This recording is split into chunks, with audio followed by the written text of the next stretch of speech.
Hi friends, welcome back to our channel. இன்றைக்கி வீடியோவில் ஒரு சூப்பரான ஹேர் டை தான் பார்க்க போகிறோம். இதை ஒரு 10 நிமிஷம் மட்டும் நீங்கள் மூடி போட்டு அப்படியே வச்சுட்டு அதுக்கப்புறம் உங்கள் ஹேரில் அப்ளை பண்ணலாம். உங்களுடைய க்ரே ஹேர் எல்லாமே மறைஞ்சி நல்ல கருகருன்னு மாறும். இது ஒரு 2-3 தடவை தொடர்ந்து யூஸ் பண்ணிங்கன்னா 2 மாதத்துக்கு மேலேயும் அந்த கலர் வந்து உங்கள் முடியில் நல்லாவே பிடிச்சிருக்கும்.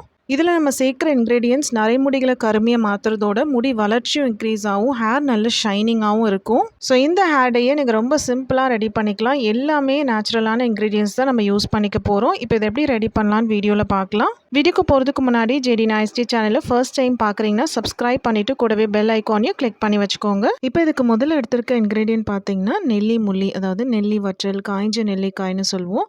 பெரிய நெல்லிக்காயை நீங்கள் காய வச்சும் இதே மாதிரி யூஸ் பண்ணலாம். அப்படி இல்லைன்னா நீங்கள் நெல்லி முள்ளி இல்லை நெல்லி வற்றல்னு கேட்டிங்களா நாட்டு மருந்து கடைகள்லையும் கிடைக்கும். ஈவன் ஆன்லைன்லேயும் உங்களுக்கு அவைலபிளாக இருக்குது. ஸோ இந்த நெல்லி வற்றல் வந்து நான் 2 ஸ்பூன் அளவு எடுத்திருக்கேன். எடுத்துகிட்டு பார்த்தீங்கன்னா டேரெக்டாக யூஸ் பண்ணாமல் ஒரு இடிக்கல்ல சேர்த்து நம்ம கொஞ்சமாக இடிச்சிக்கலாம். ரொம்ப பவுடர் பண்ணணும்னு அவசியம் இல்லை. இது கொஞ்சம் பெரிய பெரிய பீஸாக இருக்கிறதுனால நம்ம இடித்து யூஸ் பண்ணிக்கலாம். நெக்ஸ்ட் இது கூடவே இடித்து எடுத்துக்கிறதுக்கு இன்னும் ஒரு பொருளையும் சேர்த்துக்கலாம். 6 கிராம்பு எடுத்திருக்கேன். கிராம்பு இல்லை லவங்கம்னு சொல்லுவோம் இல்லைங்களா, இந்த கிராம்பு யூஸ் பண்ணுறதுனால இந்த டையோட கலரும் நல்லா ஸ்ட்ராங்காக கிடைக்கும். அதோட இந்த கோல்ட் ஆகிறது, தலைவலி பிரச்சனை இல்லாமல் கண்ட்ரோல் பண்ணி கொடுக்கும். தலையில் பொடுகு, பேன், ஈறு பிரச்சனை இருந்தாலுமே கிராம்பு வந்து நல்லா சரி பண்ணி கொடுக்கும். நெல்லிக்காய் நம்ம எந்த ஃபார்மில் யூஸ் பண்ணாலுமே முடி வளர்ச்சி நல்லாயிருக்கும், முடி நல்லா ஸ்ட்ராங்காக வளரும், அடர்த்தி அதிகரிக்கும், அதோட முடியோட கருமையும் வந்து தக்க வச்சுக்கும். இது இளநரையை கண்ட்ரோல் பண்ணும், முடிக்கு நேச்சுரலாகவே நல்ல பிளாக் ஷேடை தரக்கூடியது. இது இந்த அளவு பொடிச்சு வச்சுருக்கேன் பாருங்கள். இந்த அளவு இடித்து நம்ம யூஸ் பண்ணிக்கலாம். இது ஒரு பக்கம் இருக்கட்டும். அடுத்தது பார்த்திங்கன்னா இது கூடவே 5லேருந்து 6 செம்பருத்தி பூக்கள் ஆட் பண்ணிக்கலாம். செம்பருத்தி பூ உங்களுக்கு ஃப்ரெஷ்ஷாக கிடைச்சா ஓகே, அப்படி இல்லைன்னா காய்ஞ்ச பூக்கள் கூட உங்களுக்கு கிடைக்குது கடைகளில். ஸோ அந்த மாதிரி காய வச்ச செம்பருத்தி பூக்களாக இருந்தாலுமே நீங்கள் யூஸ் பண்ணிக்கலாம். பட் இந்த மாதிரி பூக்கள் அந்த இதழ்களாக அப்படியே சேர்க்கும்போது இன்னும் நல்ல அந்த கலர் கிடைக்கும். ஒரு மாதிரி இந்த பூவை நம்ம வந்து பாயில் பண்ணி எடுக்கும்போது பர்பிள் கலரில் சேஞ்ச் ஆகும். ஸோ ஹேர் டையில் அந்த கலர் வந்து நல்லா பிடிக்கிறதுக்கு ஹெல்ப்ஃபுல்லாக இருக்கும். அதோட செம்பருத்தி பூக்கள் ஆட் பண்ணுறதுனால முடி நல்ல ஷைனிங்காக சாஃப்டாக இருக்கும். ஸ்ப்ளிட் எண்ட்ஸ், அதாவது வெடிப்புகள் வராது. இது ஹேர் ரீக்ரோத்துக்கு ஹெல்ப் ஆகும். முடி நல்ல வேர்கள்லேருந்தே ஸ்ட்ராங்காக கருமையாக வளரும். ஸோ செம்பருத்தி பூக்களும் எடுத்துகிட்டு பார்த்தீங்கன்னா இந்த காம்பு மட்டும் ரிமூவ் பண்ணிக்கலாம். இப்போ இந்த பொருளை வச்சு ஒரு டிகாக்ஷன் ரெடி பண்ணிக்கலாம். இதுக்கு வந்து நம்ம இடித்து வச்சுருக்க நெல்லி முள்ளி கிராம்பை வந்து ஃபஸ்ட் ஒரு இரும்பு கடாயில் ஆட் பண்ணிக்கிறேன். இப்போ ஸ்டவ் ஆன் பண்ணிவிட்டு ஒரு 2 நிமிஷம் போல் நல்லா மிக்ஸ் பண்ணிக்கலாம். இந்த நெல்லி முள்ளியும் கிராம்பும் வறுத்து எடுக்கும்போது நெல்லி முள்ளியோட சைஸ் வந்து கொஞ்சம் பெருசாக மாறும். அது மட்டும் இல்லாமல் நல்ல கருப்பு கலருக்கு சேஞ்ச் ஆகும். அது வரையும் நம்ம வறுத்து எடுத்துக்கலாம். நெல்லி முள்ளி நம்ம இடித்து தான் சேர்த்துருக்கோம். ஆனாலுமே இந்த காய்ஞ்ச நெல்லிக்காய் பார்த்திங்கன்னா இந்த சின்ன சின்ன பீஸ் கூட கொஞ்சம் பெருசாக மாறும். ஸோ இது ஓரளவு ஒரு 2 நிமிஷம் போல் வறுப்பட்டாலே போதும், நல்ல சேஞ்ச் ஆகும். அது சேஞ்ச் ஆகி வரும்போது, அதாவது இந்த லெவல் பாருங்கள், நல்ல டார்க்காக மாறி வந்திருக்கு, கருப்பாக இருக்குது. இப்போ நெக்ஸ்ட் இது கூட ஒரு ஸ்பூன் டீ தூள் ஆட் பண்ணிக்கலாம். டீ தூள் நீங்கள் வச்சுருக்க எந்த பிராண்டாக இருந்தாலும் பரவாயில்ல, ஒரு டேபிள் ஸ்பூன் அளவு ஆட் பண்ணிக்கோங்க. டீ தூள் சேர்த்துட்டு ஜஸ்ட் மிக்ஸ் பண்ணி மட்டும் விட்டால் போதும். மிக்ஸ் பண்ணிவிட்டு பார்த்தீங்கன்னா ஒரு கிளாஸ் தண்ணி இது கூடவே சேர்த்துக்கலாம். தண்ணி ஆட் பண்ணிவிட்டு கொஞ்சமாக கொதி வரட்டும். அந்த சமயத்தில் நம்ம எடுத்து வச்சுருக்க இந்த செம்பருத்தி பூவும் சேர்த்துக்கலாம். இது நல்லா கொதித்து சுண்டி வரும்போது இந்த டிகாக்ஷனே பார்த்திங்கன்னா நம்ம ஹேரை நல்ல கருப்பாக மாற்றக்கூடியது. இது நல்ல திக்காகவும் இருக்கும், நல்ல கருகருன்னு இருக்கும். நம்ம முடியில் வந்து ஒரு சீரம் மாதிரி ஸ்ப்ரே பண்ணிக்கலாம்.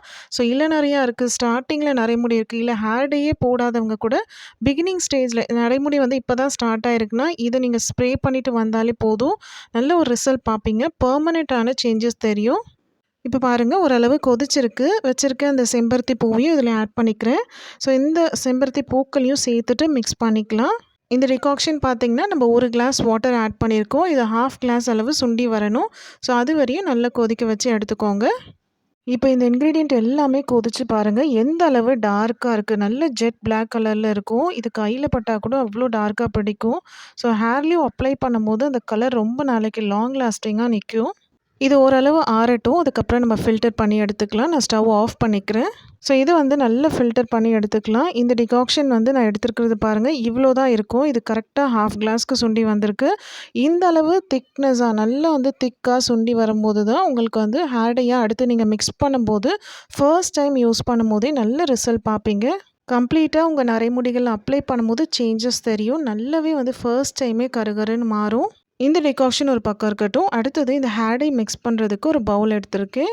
இதில் வந்து நான் முதல்ல ஆட் பண்ணுற இன்க்ரீடியன்ட் பார்த்தீங்கன்னா, ஆவாரம் பூவோட பொடி சேர்க்குறேன். உங்ககிட்ட ஆவாரம் பூக்கள்லாம் கிடைச்சதுனாலும், இல்ல வந்து ட்ரை ஃப்ளவரா இருந்தாலுமே, நீங்க அத டைரக்ட்டா கொஞ்சமா ஒரு கைப்பிடி அளவு எடுத்து, நம்ம டிகாக்ஷன் ரெடி பண்ணோம் இல்லைங்களா? அந்த சமயத்திலே அந்த ஆவாரம் பூவையும் ஆட் பண்ணிக்கலாம்.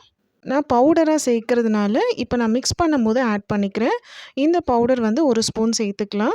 ஆவாரம் பூ யூஸ் பண்ணுறதுனால, தலையில அந்த உஷ்ணம் சொல்லுவோம் இல்லைங்களா? ஓவர் ஹீட் ஆகுறது, சம்மர் டைம்லாம் பார்த்தீங்கன்னா, அதிகமா சூடாகிறதுனால கூட முடி கொட்டுற பிரச்சனை இருக்கும். ஸோ இது ஹேர் ஃபாலையும் கண்ட்ரோல் ஆகும். ஸ்கேல்ப்ல அந்த இன்ஃபெக்ஷன், கொப்பளம் மாரிலாம் வராம கண்ட்ரோல் பண்ணும்.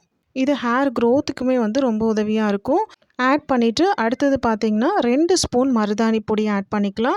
ஹென்னா பவுடர் நான் எனக்கு வேண்டிய அளவு எடுத்திருக்கேன். உங்களுக்கு எவ்வளோ வேணுமோ அதுக்கேற்ற மாதிரி சேர்த்துக்கோங்க. ஃபைனலாக ஒரே ஒரு பவுடர் சேர்த்துக்கலாம். ரொம்பவே முக்கியமானது. இது என்னென்னு பார்த்தீங்கன்னா அவுரி இலை பொடி, நீலி அவுரி பொடின்னு சொல்லுவோம், இண்டிகோ பவுடர். ஸோ இந்த பவுடர் எல்லாமே சேர்த்துட்டு நல்லா கலந்து விட்டுக்கோங்க. அவ்வளோதான், வேறு எதுவுமே சேர்க்க போகிறதில்ல. இதை மிக்ஸ் பண்ணிவிட்டு நம்ம எடுத்து வச்சுருக்க அந்த டிகாக்ஷன் வந்து கொஞ்சம் கொஞ்சமாக ஆட் பண்ணி கட்டி இல்லாத மாதிரி நல்லா கலந்து விட்டுக்கோங்க. அவுரி இலை பொடி வாங்கும்போது நல்ல குவாலிட்டியாக பார்த்து வாங்குங்க. இதை நான் ஆட் பண்ணும்போதே பார்த்துருப்பீங்க. நல்ல க்ரீன் கலரில் இருக்கும். சிலது வந்து செகண்ட் குவாலிட்டியாக இருக்கும். அது பார்க்கும்போதே உங்களுக்கு அந்த க்ரீன் ஷேட் மாதிரி இருக்காது. லைட்டாக டல்லாக இருக்கும். ஸோ அந்த மாதிரி இல்லாமல் நல்ல டார்க்காக அந்த பச்சை கலர் வந்து நல்ல டார்க்காக தெரியும். அது மட்டும் இல்லாமல் அதோட வாசமே பார்த்திங்கன்னா, அந்த பவுடர் நம்ம போடும்போதே அந்த இலையோட வாசம் தெரியும். எப்போல்லாம் நீங்கள் அவுரி பொடி யூஸ் பண்ணுறீங்களோ, யூஸ் பண்ணிவிட்டு உடனே அதை நல்லா டைட்டாக லாக் பண்ணி வச்சுக்கோங்க. கொஞ்ச நேரம் நீங்கள் ஓப்பனில் வச்சிட்டிங்கனாலே அது காற்று பட்டு ஆக்சிடைஸ்ட் ஆகும். அதுக்கப்புறம் நீங்கள் ஹேரில் அப்ளை பண்ணாலும் எந்த யூஸும் இருக்காது. சரியாக கலர் பிடிக்காது. இந்த பவுடர்லாம் மிக்ஸ் பண்ணிவிட்டு இந்த டிகாக்ஷன் ஆட் பண்ணி பார்த்தீங்கன்னா, இந்த அளவு ஓரளவு ஸ்மூத் பேஸ்ட்டாக இருக்கணும். ரொம்ப கெட்டியாகவும் இருக்க வேண்டாம். இந்த அளவு ஸ்மூத்தாக இருந்துச்சுன்னா தான் உங்கள் முடியில் அப்ளை பண்ணுறதுக்கு ஈஸியாக இருக்கும். ஸோ இந்த பேஸ்ட்டு பார்த்தீங்கன்னா, நம்ம உடனே அப்ளை பண்ண வேண்டாம். ஒரு 10 நிமிஷம் மட்டும் மூடி போட்டு க்ளோஸ் பண்ணி வச்சுக்கலாம். இந்த 10 நிமிஷம் டைம் பார்த்தீங்கன்னா, அவுரி பொடியிலேருந்து அந்த ஹேர் டையோட கலர் வந்து ரிலீஸ் ஆகும். அந்த டைலேருந்து கலர் ரிலீஸ் ஆகும்போது ஸ்லைட்டாக ஒரு பர்பிள் கலரில் மாறும். அதுக்கப்புறமா அது ஒரு நல்ல பிளாக் கலருக்கு சேஞ்ச் ஆகும். உங்கள் முடியில் அப்ளை பண்ணி வாஷ் பண்ணும்போது இன்ஸ்டண்ட்டாகவே நல்ல ரிசல்ட் பார்ப்பீங்க. இது மிக்ஸ் பண்ணி வச்சு 10 மினிட்ஸ் ஆகிடுச்சு. நான் ஓப்பன் பண்ணுறேன். ஸோ அவ்வளோதான், ரொம்ப நேரம்லாம் வச்சுருக்க வேண்டாம். 10 நிமிஷத்துக்கு அப்புறம் இதை கலந்துட்டு அப்படியே உங்கள் முடியில் அப்ளை பண்ணிக்கோங்க. கண்டிப்பாக முடி ட்ரையாக இருக்கணும். க்ளீனான ஹேரில் போடுங்க. கொஞ்சம் கூட எண்ணெய் வச்சுருக்கக்கூடாது. க்ளவுஸ் இல்லைன்னா ப்ரஷ் யூஸ் பண்ணி கம்ப்ளீட்டாக உங்கள் முடியை வந்து பிரித்து செக்ஷனாக பிரித்து எங்கெல்லாம் நரைமுடி தெரியுதோ அங்கெல்லாம் கம்ப்ளீட்டாக அப்ளை பண்ணிவிட்டு பார்த்தீங்கன்னா 2 மணி நேரம் வரையும் வச்சுருந்துட்டு ஹேர் வாஷ் பண்ணிக்கோங்க. இல்லை என்னால் 2 மணி நேரம் வச்சுருக்க முடியாது, கோல்டாகும், சில பேருக்கு வந்து சைனஸ் ப்ராப்ளம்லாம் இருக்கும். அந்த மாதிரி யோசிச்சிங்கன்னா 1/2 அன் ஹவர்லேருந்து 40 மினிட்ஸாவது வச்சுருங்க. மினிமமாக அவ்வளோ நேரமாவது வச்சுருந்தா தான் கொஞ்சமாவது கலர் பிடிக்கும். பட் 2 ஹவர்ஸ்லாம் நீங்கள் விட்டுட்டு வாஷ் பண்ணும்போது கம்ப்ளீட்டாக ஃபர்ஸ்ட் டைமே நல்ல ரிசல்ட் பார்ப்பீங்க. இந்த ஹேர் டையை 2லேருந்து 3 தடவை வாரத்தில் 1 நாள்னு நீங்கள் யூஸ் பண்ணிங்கன்னா அதுக்கப்புறம் 2 மாதத்துக்கு மேலே கூட உங்களுக்கு கலர் நல்லாவே பிடிச்சிருக்கும். ஸோ மினிமமாக ஒரு 1.5லேருந்து 2 மணி நேரம் அப்ளை பண்ணிங்கன்னா நல்லாவே ஸ்ட்ராங்காக பிடிக்கும். மாதக்கணக்கில் உங்கள் முடி வந்து கருகருன்னு இருக்கும். தலை அலசும் போது ஷாம்பூ, ஷேக்காயெல்லாம் எதுவுமே போடாதீங்க. வெறும் தண்ணி வச்சு வாஷ் பண்ணிக்கோங்க. ஸோ எவ்வளோ கிரே ஹேர் இருந்தாலும், இளநரை, முதுநரை இருந்தாலுமே எல்லாருமே யூஸ் பண்ணலாம். இது ஆண்கள், பெண்கள் எல்லாருமே பயன்படுத்தலாம். கண்டிப்பாக ட்ரை பண்ணி பாருங்கள். உங்கள் நரைமுடிகளில் நல்ல ஒரு சேஞ்சஸ் தெரியும். நல்ல கருப்பாக மாறும். ட்ரை பண்ணி பார்த்துட்டு உங்களுக்கு ரிசல்ட் எப்படி இருந்துச்சுன்னு மறக்காமல் கமெண்ட்டில் சொல்லுங்கள். உங்களுக்கு இந்த வீடியோ யூஸ்ஃபுல்லாக இருந்துச்சுன்னா ஒரு லைக் கொடுத்துக்கோங்க. உங்கள் ஃப்ரெண்ட்ஸ் அண்ட் ஃபேமிலிக்கும் ஷேர் பண்ணி விடுங்க. தேங்க்யூ ஃபார் வாட்சிங்.